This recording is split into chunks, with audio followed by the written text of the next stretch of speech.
mastic asphalt ramp here. It's been coated over with what looks like an old Kemper system. Been down in the excess of 10 to 15 years.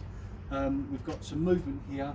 Obviously we've got some patch repairs. We've got some flash band taken into strips. We've got some 2mm torch-on felt added. We've got the expansion joint, which is obviously being strapped and covered over. We've got the movement obviously for the expansion joint there. You can see the movement there, just the raise where it's creased up where there's been movement. And also we've got flash band in here as a temporary repair.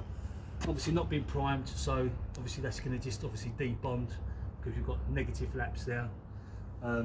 Moving over to the sides on the raised area, so we've got mastic asphalt with single double fillet underneath, and obviously this Kemper system's been put over this is obviously failing.